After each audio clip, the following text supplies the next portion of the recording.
Candidates, we now want to turn to the topic on immigration. Carolyn. Candidates, South Carolina mandates employers use the E-Verify program. Now, this is a program, it's free, it's a web-based federal system that allows employers to confirm employees are legally authorized to work at private companies in this country, but not every state uses E-Verify. Mr. Lynch, we begin with you. Should there be a federal law requiring all states to use E-Verify in the hiring process at private companies?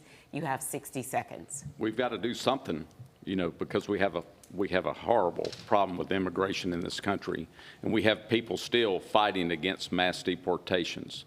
Our culture's at risk. America's at risk. It's a national security threat with what's happening in our country. We've got to work on American first foreign policies. So, we don't have any illegal aliens at our company. We don't pay people under the table. We have to follow the laws. And whatever we got to do that can help, I'd have to analyze that and see where the holes are in E-Verify before I could give you a solid answer on if that's a good product or not. I don't answer questions that quick. If I don't know what I'm talking about, I'll know the facts.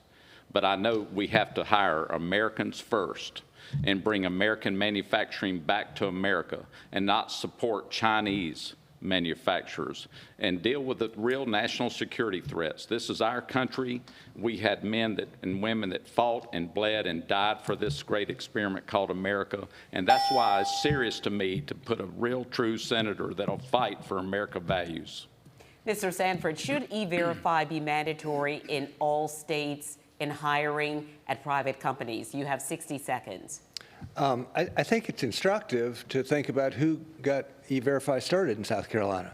And that was during our administration in the governorship, because at that time there was a lot of consternation. Do you want to do it? Do you not want to do it? Some level of pushback from some number of employers.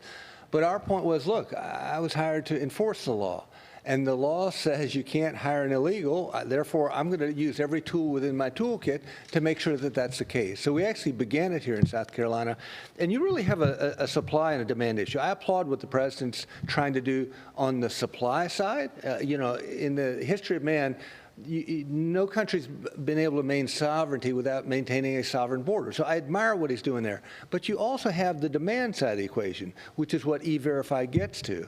And so I think it does make sense, because otherwise we're sort of kidding ourselves. Oh, well, we'll look the other way while you hire illegals. Either you have the law and you want to adhere to it, or you don't.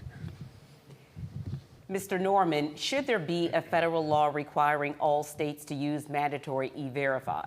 Absolutely, and that's just the gateway to start with. I think you ought to expand it from there. The 287G program, which gives law enforcement, which the law enforcement we've talked to, they want that power. If they arrest them, if they have a crime in progress, arrest somebody, they're illegal, they go to jail. End of story. It's consequences. The other thing, sanctuary cities.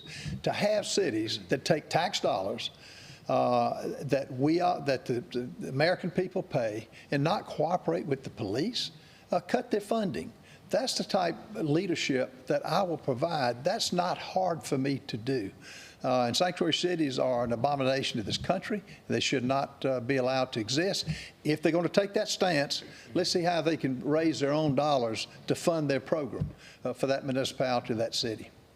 And Mr. Fry, finally, pardon me, should the federal government require all states to use E-Verify? You have 60 seconds to respond.